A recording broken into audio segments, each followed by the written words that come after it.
Alors, bonjour. Est-ce que vous m'entendez bien? J'ai encore une oreille bouchée, alors je ne suis pas tout à fait à l'aise de bien comprendre. Alors, vous êtes bien là, je vous entends bien. Merci. J'en profite pour vous souhaiter à tous et chacun, parce que je n'ai pas eu l'occasion de rencontrer tout le monde, une bonne année 2023.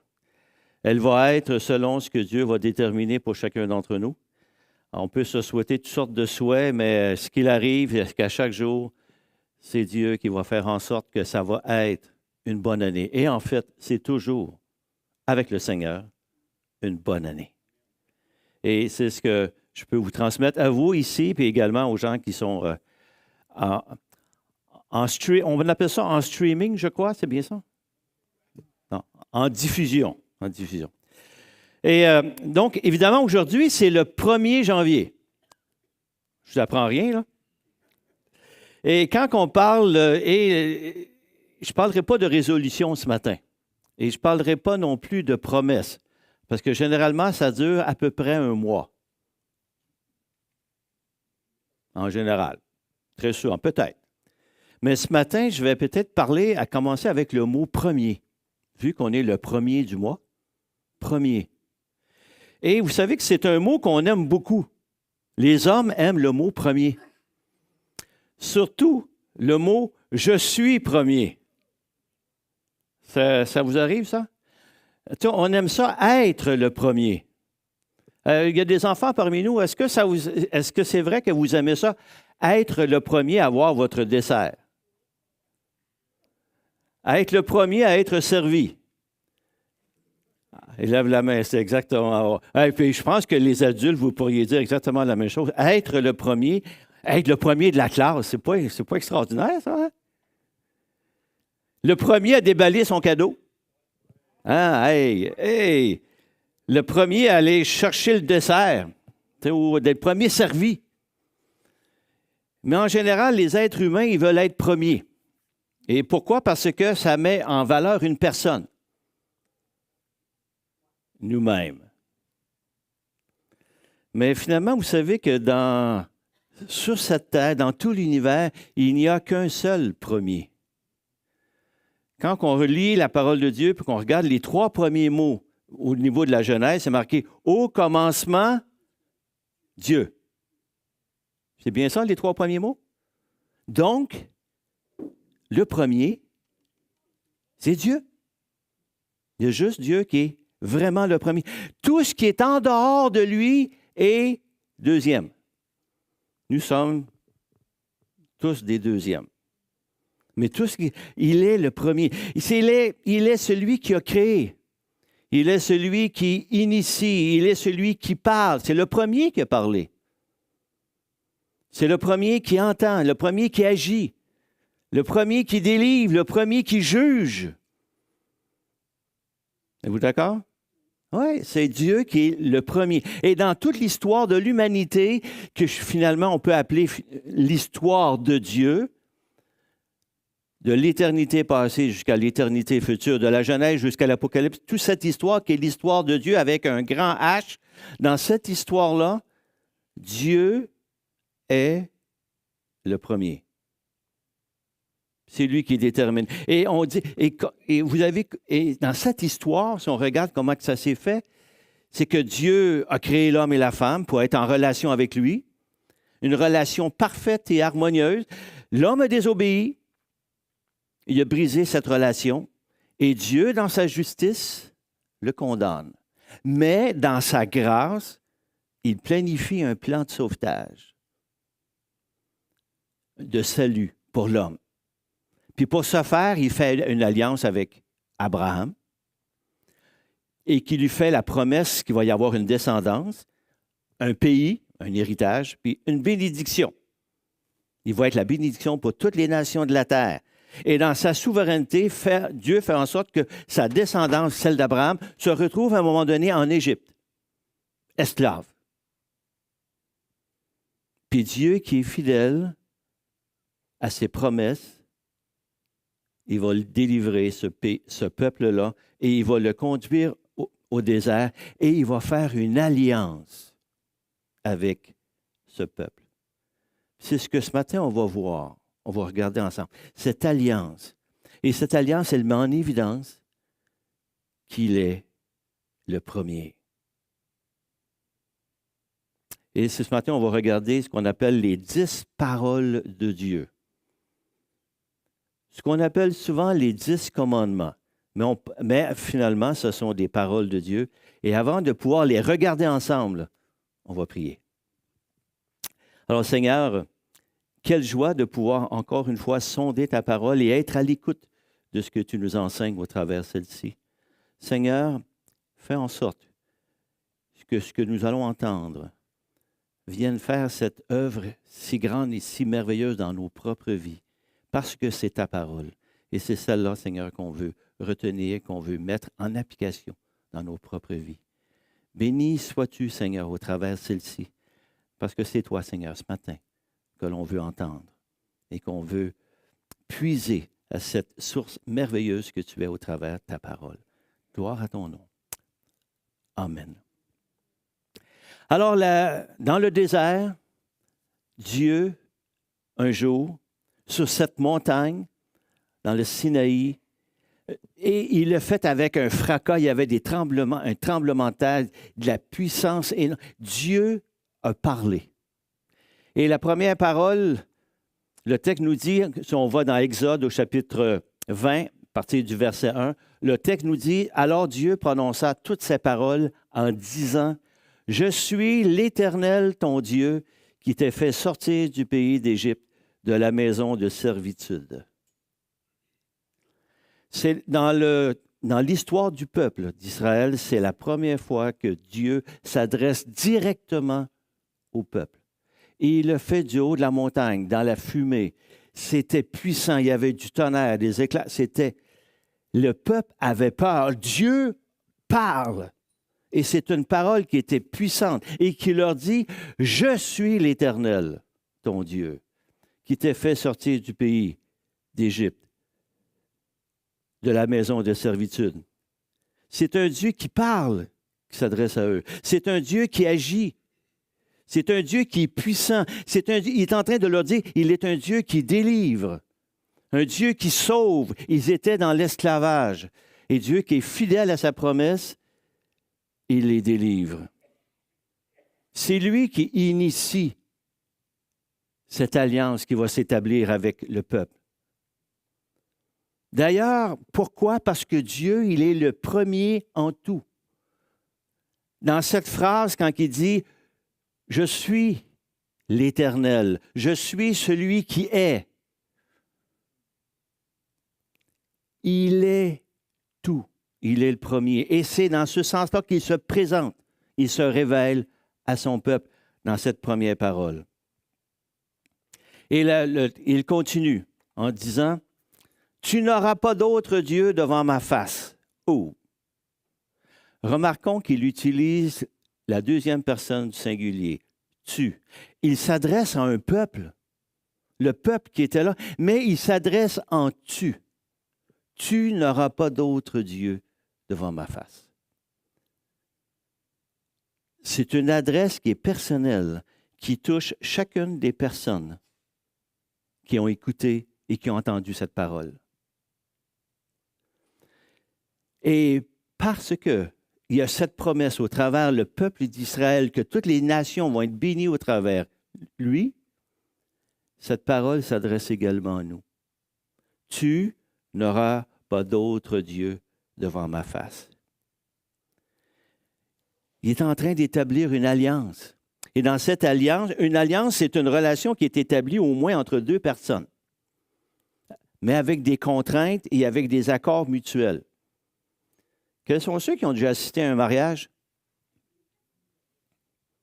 Vous avez sûrement entendu lors du mariage une alliance qui est prononcée, où les deux conjoints, les deux époux-épouses, se promettent et s'engagent. Et ils établissent une alliance, un accord mutuel. Je vais t'aimer jusqu'à ce que mort s'en suive. C'est bien ça, ça se touche, hein? Pour le meilleur et pour l'empire. Non, pour le meilleur et pour le pire. Je m'engage à prendre soin de toi. Et c'est mutuel. Il y a cet engagement-là. Dieu dit, il n'y aura pas d'autre Dieu. Il y en a un seul. Alors, qu'est-ce qu'il est en train de dire? C'est qu'il est en train de dire qu'il n'y en a pas d'autre que lui. Les autres dieux sont des façades. Elles n'existent pas ou bien non, ils sont non pertinents. Le texte en hébreu dit, tu n'auras pas d'autre Dieu contre moi. Le sens est contre moi. Dieu est le premier, Dieu est le plus élevé. Il est le premier en tout. Il n'y a pas d'autre Dieu. C'est ce qu'il est en train de dire à son peuple. Et dans cette alliance, on est en train de remarquer et de mettre en évidence, non, il n'y en a pas d'autre Dieu. Et je vais vous dire une chose. Puis moi, je me parle également. C'est peut-être cette première parole que l'on manque le plus. Quand on dit, il n'y a pas d'autre Dieu que Dieu. Parce que nous adorons souvent le Dieu moi. Ça se peut-tu, ça? Que le Dieu que l'on adore souvent, c'est le moi. On bâtit souvent notre royaume au lieu de bâtir le royaume de Dieu. Souvent, nos priorités dans la vie, ce sont les nôtres. Est-ce que ce sont toujours celles de Dieu? On a souvent le focus sur nos propres sentiments plutôt que sur sa volonté. Moi, le premier, je lève la main, je manque cette parole-là régulièrement. Très souvent, je me sers en premier au lieu de servir Dieu. Je pense à me, myself and I. Surtout quand ça va mal, puis que j'essaie de faire les choses à ma façon, sans les faire selon la façon de celui qui est le premier. Alors, comme enfant de Dieu, on est appelé à laisser Dieu être ce qu'il est, le premier avant le moi que nous sommes. Et vous avez remarqué que les enfants, ils commencent ça de bonne heure. Hein? Quand ils sont à la garderie et sont en train de jouer avec un jouet, là, puis qu'ils voient un meilleur jouet chez l'autre, là, ils vont-tu le chercher assez vite? Qui leur a appris ça? C'est dans notre nature déchue de prendre et de l'avoir. Par après, les parents, on enseigne aux enfants à partager et ces choses. Mais c'est tellement inné dans notre nature de se servir en premier. Dans l'alliance, Dieu est le premier. Et ensuite, on arrive à vous savez, ça sont les paroles de Dieu. Et on sait qu'elles ont été écrites un peu plus tard sur une pierre. Je ne sais pas quelle est la police de caractère que Dieu a utilisée, mais ça devait être petit parce qu'il y a beaucoup de textes dans ce qu'on retrouve là-dedans. Alors, si vous remarquez, Dieu continue de parler. Il dit, tu ne feras point d'autre image taillée de représentation quelconque des choses qui sont en haut dans les cieux, qui sont en bas sur la terre et qui sont dans les eaux plus bas que la terre. Tu ne te prosterneras point devant elles, tu ne les serviras point, car moi, l'Éternel ton Dieu, je suis un Dieu jaloux, qui punit l'iniquité des pères sur les enfants jusqu'à la 3e et la 4e génération de ceux qui me haïssent, et qui fait miséricorde jusqu'en 1000 générations à ceux qui m'aiment et qui gardent mes commandements. C'est la deuxième parole de Dieu. À cette époque, il y avait des idoles chez les différents peuples qui étaient autour d'Israël. Les idoles étaient souvent représentées par comme des statues ou des objets de la création. Et ces idoles-là avaient le rôle de médiatrice entre Dieu et les hommes. Donc, ils faisaient une représentation de ce qu'eux pensaient qu'était leur Dieu. Des fois, c'est un animal à cause de sa puissance ou ainsi de suite. Même Israël, là, on est au chapitre 20, au chapitre 32, lorsque Moïse va descendre de la montagne, ils vont se faire un veau d'or. Puis ils vont dire, voici les dieux ou le Dieu qui nous a fait sortir du pays d'Égypte. Et que c'est insultant. Dieu n'est pas un veau. Il n'y a aucune représentation sur terre qui est en mesure de représenter qui est Dieu. Dieu est le Créateur. Et lorsqu'on utilise des créatures pour représenter Dieu, on est en train d'insulter Dieu. On est en train de dire qu'il n'est pas le premier. Ça offense Dieu. Et Dieu continue dans cette phrase qu'il dit qu'il est un Dieu jaloux. Le mot jaloux dans l'Ancien Testament a le sens d'un Dieu qui a du zèle. Il a du zèle dans l'alliance qu'il est en train d'établir avec son peuple. Il s'engage à aimer ce peuple-là. Il l'a choisi même parce qu'il aimait ce peuple. Dieu va s'investir dans cette alliance. Il va donner tout son amour, tout ce qu'il est. Et qu'est-ce qu'on peut s'attendre, vu que c'est une alliance, qu'est-ce qu'on peut s'attendre du peuple à l'endroit de Dieu? C'est de l'aimer avec le même zèle. Dieu s'attend à ça. C'est une alliance. Il y a une mutualité dans ce zèle-là, les uns pour les autres. Et cette invitation, quand on dit que Dieu est jaloux, ce n'est pas quelque chose qui est repoussant. Ça veut dire que Dieu tient à ce peuple-là. Il est précieux à ses yeux. Tout comme dans un couple, les deux sont précieux l'un pour l'autre. Dieu nous aime. Dieu prend soin. Et il a tout donné. Et on sait qu'au travers le sang de Jésus qui a été versé à la croix, on voit à quel point que Dieu donne. Dieu aime. Est-ce que notre réponse est dans ce sens? On sait que dans l'évangile dans la première épître de Jean au chapitre 4, verset 8, il est écrit que Dieu est amour. Il aime. Puis ça veut dire qu'il nous aime parfaitement, à la mesure de ce qu'il est, inconditionnellement. Et je nous dis ce matin que même pour l'année 2023 qui s'en vient, pour nous, ça va être notre plus grand défi, c'est de recevoir l'amour de Dieu et de croire à chaque instant que Dieu nous aime. Il n'y a pas une fraction de seconde où que vous n'êtes pas l'objet de l'amour de Dieu. Mais quand ça arrive, quand c'est difficile dans notre vie, quand on a des problèmes, lorsqu'on vit des deuils, lorsqu'on vit des drames, on a des fois, on arrête de penser que Dieu nous aime encore. Lorsqu'on fait des gaffes, lorsqu'on plante, lorsqu'on manque notre coup, Dieu nous aime encore. Il est le Dieu de l'Alliance.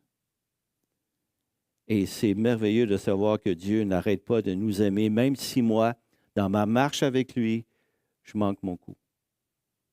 C'est un Dieu qui respecte son alliance. On est le sujet de son amour constamment. Et c'est pas merveilleux, ça, mes frères? Hein? Tout le temps. Et il y a un avertissement pour le peuple dans ce texte-là. Il parle que Dieu punit les générations. Pourquoi il parle de génération? C'est qu'il s'adresse au peuple. Les pères dans la famille ont la responsabilité d'une génération à l'autre de transmettre cette alliance-là, de la vivre, de la montrer à leurs enfants. Et ça a la responsabilité. Et quand on parle jusqu'à la 4e génération, c'est que normalement, les gens vivent jusqu'à 80 ans à peu près, ils ont accès à 4 générations. La leur, leurs enfants, les petits-enfants, puis les arrière-petits-enfants.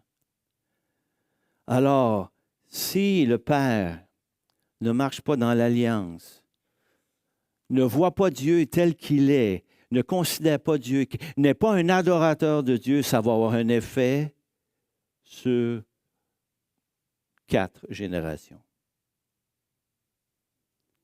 Dieu est en train de dire que l'alliance qu'il établit, il y a une responsabilité à ce qu'elle soit transmise. Et il dit qu'il fait miséricorde jusqu'à 1000 générations. Oh, C'est bon, ça veut dire que Dieu continue d'aimer, mais il ne s'arrêtera pas. Même si les êtres humains, même si son peuple a désobéi, même si son peuple a chuté, on voit que dans tout le reste de l'histoire de Dieu, on voit que le peuple d'Israël a manqué. Dieu n'a jamais arrêté de les aimer. Il a établi une alliance. Elle est éternelle. Dieu nous aime. C'est bon. Il y en a plusieurs d'entre eux. Quels sont ceux ici? Je pourrais vous poser la question. Quels sont ceux ici dans l'Église dont les parents sont sauvés? Les parents sont des croyants. Alors, qu'est-ce que ça... Ça veut dire que vous êtes une génération qui a appris d'une autre génération. Et peut-être les mêmes personnes, il y a des gens dans votre famille qui sont également des gens sauvés. Ça veut dire que vous avez marché dans l'alliance. Ça ne veut pas dire que les personnes qui ont manqué leur coup ou que les enfants ne marchent pas avec le Seigneur ont l'impression qu'ils ont manqué leur coup. Mais c'est la responsabilité de transmettre l'alliance, l'amour, sommes des adorateurs de Dieu. Et quand on voit les enfants qui sont avec nous ce matin, c'est merveilleux. Ils sont dans l'environnement où ils peuvent apprendre Dieu dans leur famille.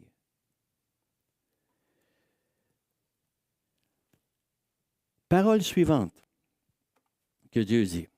Tu ne prendras point le nom de Dieu, le nom de l'Éternel, ton Dieu, en vain, car l'Éternel ne laissera point impuni celui qui prendra son nom en vain. Troisième parole. La prescription ne s'adresse pas au blasphème, au juron, au sacre. Hein, ça, ce sont des choses que l'on entend dans notre vocabulaire ici au Québec.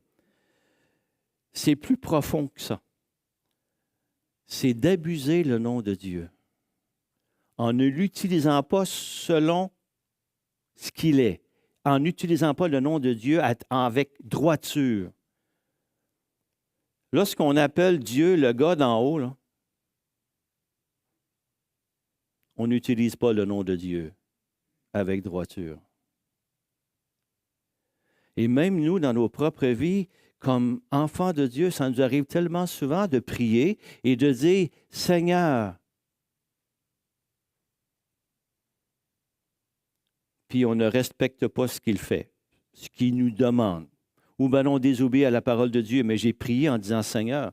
S'il est Seigneur, ça veut dire qu'il est le premier, il est le maître, celui qui je dépends.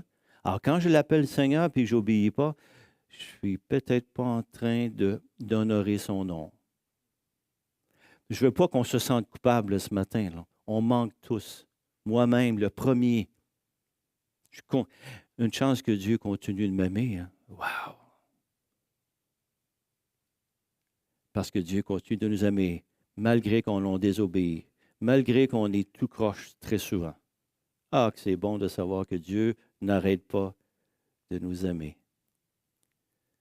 Et qu'on est appelé à utiliser son nom avec droiture, selon ce qu'il est.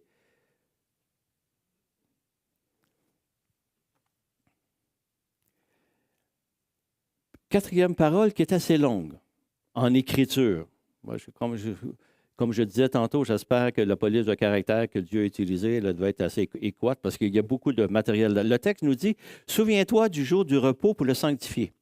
Tu travailleras 6 jours et tu feras tout ton ouvrage. » Ensuite, « Mais le 7e jour est le jour de repos de l'Éternel, ton Dieu. Tu ne feras aucun ouvrage, ni toi, ni ton fils, ni ta fille, ni ton serviteur, ni ta servante, ni ton bétail, ni l'étranger qui est dans tes portes. Car en 6 jours, l'Éternel a fait les cieux, la terre et la mer, et tout ce qui y est contenu, et il s'est reposé le 7e jour. C'est pourquoi l'Éternel a béni le jour du repos et l'a sanctifié. » La 4e parole. Le sens de ça, c'est assez simple. Dieu est en train d'établir l'habitude régulière à tous les 7 jours de prendre une journée de repos. Dans l'histoire de Dieu, c'est nouveau. Il n'y a aucun peuple autour d'Israël qui vivait selon ces rythmes-là. Dans la nature, il y avait des cycles qui étaient différents. Il y avait le cycle lunaire qui était à tous les 28 jours. C'est ça? Des cycles journaliers. Le soleil se lève puis le soleil se couche. Et c'était ça à chaque jour. Il y avait des cycles saisonniers. Des saisons qui duraient 3 mois. Ici, Dieu établit un cycle de 7 jours. À tous les 7 jours, tu prends un temps de repos. Dieu est bon. La condamnation de Dieu au travers ce qui s'est passé dans le Jardin d'Éden, c'est au niveau du travail. L'homme devait travailler à la sueur de son front. Mais Dieu, dans sa grâce, lui dit, prends un jour de repos à toutes les semaines. Il nous aime. Il veut qu'on se repose. Et que cette journée-là lui soit consacrée. Pourquoi? Pour qu'on se rappelle qui il est. On se rappelle que c'est lui qui a créé, que c'est lui qui délivre, que c'est lui qui aime, que c'est ton Dieu, qu'il est le premier. Puis si vous remarquez, ce texte-là qu'on retrouve dans l'Ancien Testament, toutes les autres, les 10 paroles de Dieu, les 10 commandements, on les retrouve dans le Nouveau Testament, sauf cette obligation-là. Il y a seulement que le principe que l'Église a gardé, le principe qu'aux 7 jours, il y a un temps dédié à célébrer Dieu. Puis on est encouragé également, évidemment, à se reposer. Et ce n'est pas ce qu'on fait ce matin, en ce dimanche. Dans le Nouveau Testament, on n'en fait pas une loi. La loi du sabbat, le 7e jour. On a gardé le principe. Et le principe, c'était le principe de se reposer et de se souvenir. Et Dieu, c'est ce qu'il fait. Dieu est bon.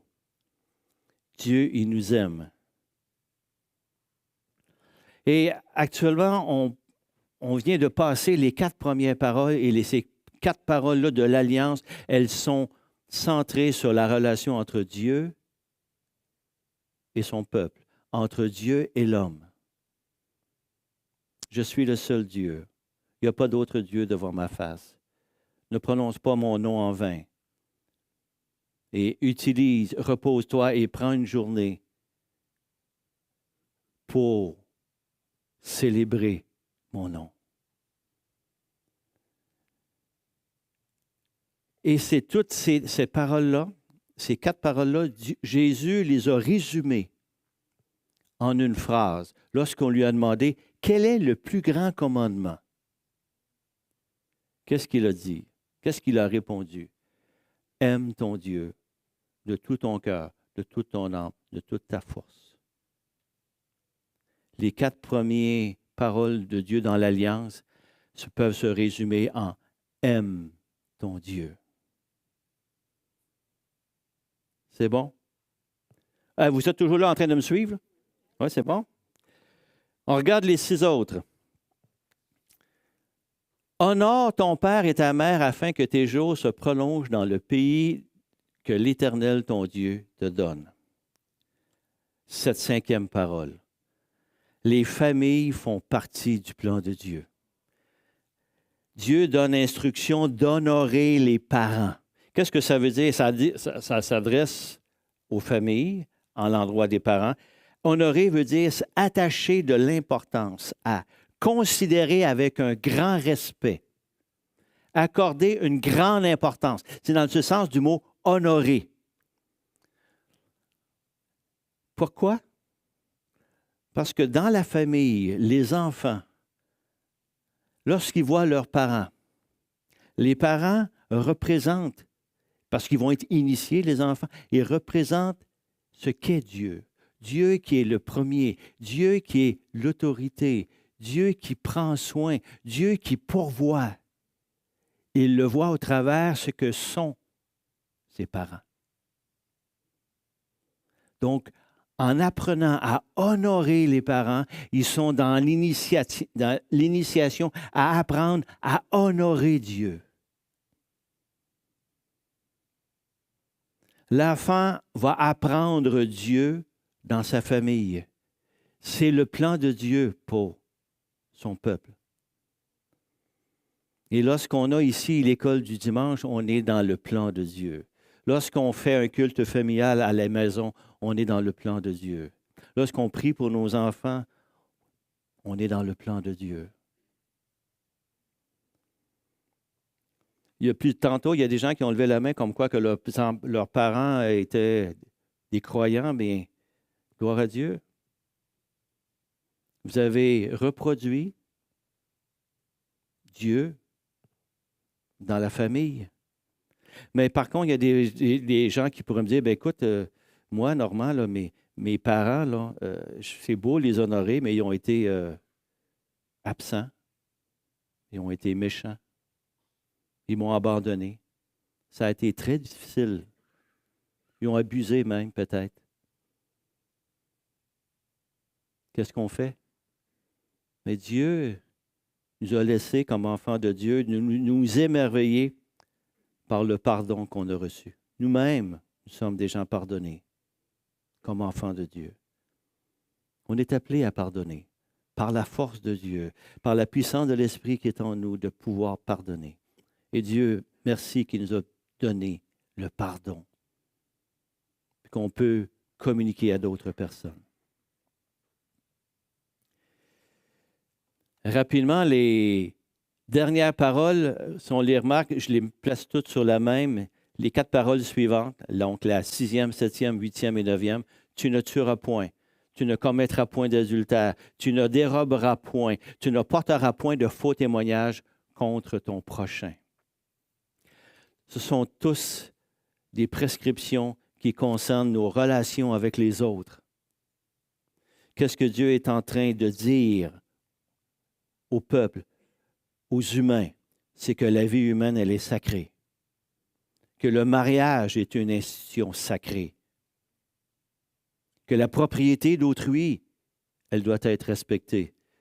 Que la vérité dans nos relations, c'est sacré. Nous avons été créés, comme le chantait tantôt, nous avons été créés pour être en relation avec Dieu. Et à partir de cette richesse, de la profondeur qu'on a dans notre relation avec Dieu, on est en mesure de pouvoir aborder les autres avec la même vision que Dieu nous voit, avec la même vision qu'il a face aux hommes. Respecter la vie humaine. Respecter le mariage. Respecter la propriété. Respecter la vérité. Peut-être plusieurs d'entre nous pourraient me dire, Normand, là, moi, je respecte toutes ces règles-là. Hein. Il n'y a pas grand monde ici qui avait peut-être tué quelqu'un puis qui avait commis l'adultère. Mais lorsque Jésus reprend dans le Sermon sur la montagne, face à ne pas tuer, vous savez qu'il dit, entre autres, la phrase suivante. Dans 1 Jean 3, il dit « Quiconque », mais il reprend une autre idée au Sermon de la montagne, « Quiconque est son frère est un meurtrier. » Oups.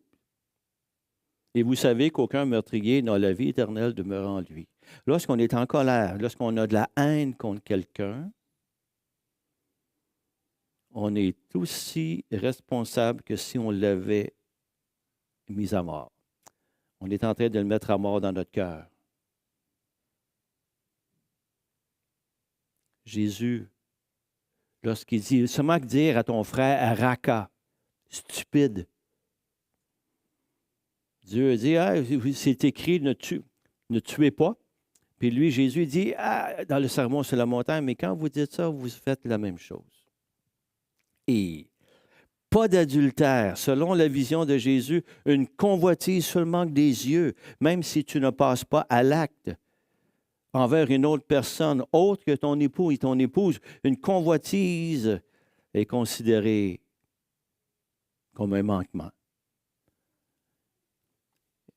Mais moi, je vous dis que quiconque regarde une femme pour la convoiter a déjà commis un adultère avec elle dans son cœur. Et c'est Jésus qui dit ça. Ouh!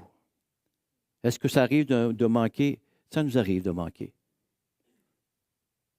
Convoiter, c'est très, très, très, très facile à faire. D'abord parce que ce n'est pas visible, mais ça se fait au niveau des pensées. Et Dieu voit nos pensées. Pas de vol. Quand on vole, qu'est-ce qu'on est en train de dire? C'est qu'on est en train de dire qu'on ne fait pas confiance à Dieu pour notre subsistance. Quand on porte un faux témoignage qui vient bousculer le principe de l'honnêteté, c'est que Dieu est en relation avec nous sur la base qu'il est sincère, véritable, qu'il est la vérité, qu'il est fidèle. Et nous, ou l'être humain, ne marche pas dans cette façon de considérer la vérité face aux autres. Lorsqu'on dit du mal à l'autre, lorsqu'on dit du mal de l'autre, lorsqu'on ment, lorsqu'on donne une fausse impression sur quelqu'un, lorsqu'on calomnie, lorsqu'on attribue un faux motif à l'autre, lorsqu'on fait du commérage faux sur une vérité qui n'est pas là, en l'endroit de quelqu'un, on est en train de manquer. Vous allez dire, écoute, Normand, écoute, ce matin, c'est lourd, ça, c'est pas possible. On ne peut pas vivre ces choses-là parfaitement. C'est vrai. Je suis d'accord avec vous. Impossible. Dieu a écrit cette loi-là dans notre cœur. On voit ça en Jérémie 31, 33. C'est vrai? Et par la puissance de l'Esprit qui est en nous, à cause de son amour, Dieu nous pousse et notre cœur régénéré est poussé à vouloir obéir. Mais on veut le faire, mais est-ce qu'on manque notre coup? Oui. Mais quand je regarde ces paroles-là, il n'y a rien qui nous écrase. Seigneur, gloire à Dieu. Une chance, Seigneur, que tu continues de nous aimer. Tu nous aimes, tu nous transformes. Ça, c'est le plan de match. On est dans l'alliance. Et même si je fais la comparaison dans une alliance avec mon épouse, il n'y a rien de parfait dans mon comportement envers elle et elle envers moi. Et Dieu nous fait grâce. Et lorsqu'on manque, on demande pardon ou on confesse. Dieu nous rétablit, on continue. Et c'est merveilleux. Mais ces 10 paroles nous donnent le caractère de Dieu. Comment entrer en relation, entre autres pour les 6 derniers, sur notre relation avec les autres. Et cette relation avec les autres, elle peut se vivre en harmonie parce que nous sommes en relation avec ce Dieu si merveilleux qui nous aime et que nous désirons aimer. Puis la dernière parole, je pense que je l'ai donnée tantôt, je l'ai citée dans « Tu ne convoiteras pas la maison de ton prochain. Tu ne convoiteras pas la femme de ton prochain, ni son serviteur, ni sa servante, ni son bœuf, ni son âne, ni aucune chose qui lui appartienne, qui appartienne à son prochain. » Et ça, c'est la seule parole du Seigneur qui ne touche pas des gestes posés. Ça se passe au niveau des pensées. Convoiter veut dire désirer avec avidité une chose qui appartient à l'autre. Ça met en évidence le fait qu'on n'est pas content, qu'on n'est pas satisfait, qu'on ne reconnaît pas que Dieu nous donne. Et on convoite. C'est une attitude du cœur. On peut se demander ce matin, qu'est-ce que ça vient faire, ces 10 paroles-là, ce matin, dans un jour de l'an? C'est normal. Écoute, tu sors ça, les 10 paroles de Jésus. On va sortir d'ici tout écrasé. Non, n'oubliez pas que Dieu vous aime. Dieu a établi une alliance avec nous. Et que cet amour qu'on peut avoir pour Dieu, et en sachant que Dieu nous aime parfaitement, c'est en puisant dans cet amour qu'on est en mesure d'aimer les autres. Et c'est ce que je nous souhaite pour 2023. Que notre amour pour Dieu soit de plus en plus approfondi au travers la prière, au travers les relations avec les autres, au travers la lecture de sa parole, qu'on puisse saisir de plus en plus profondément cet amour que Dieu a pour nous, de telle sorte que cet amour que Dieu a pour nous va se manifester dans notre amour pour les autres, pour l'ensemble de l'année. Nous qui formons maintenant une seule Église. C'est pas merveilleux? Nous sommes aimés, enfants de Dieu. Prions. Seigneur, merci. Je pourrais inviter les gens de monter sur scène. Merci, Seigneur, pour cette parole. Merci, Seigneur, de nous rappeler à quel point tu es un grand Dieu. Tu es celui qui est le premier. Tu es ce Dieu si merveilleux qu'on veut élever. Tu es ce Dieu que nous aimons et nous pouvons t'aimer, Seigneur, parce que tu nous as aimés le premier. Et Seigneur, c'est bon de savoir au travers de ta parole à quel point tu es grand, à quel point tu es merveilleux. Et Seigneur, le désir dans notre cœur, c'est que nous puissions intégrer dans nos propres vies que tu nous aimes tellement et que l'on va pouvoir le vivre au travers de nos relations les uns envers les autres. Seigneur, ta parole, elle est tellement grande, profonde, belle, et c'est celle-ci qu'on veut s'approprier ce matin. Fortifie-nous par ton esprit pour que l'on puisse vivre selon tes paroles, Seigneur, afin qu'elles continuent de faire cette œuvre si merveilleuse dans nos vies, nous transformer à la perfection de Jésus. Alors, grand Dieu, gloire à ton nom. Amen.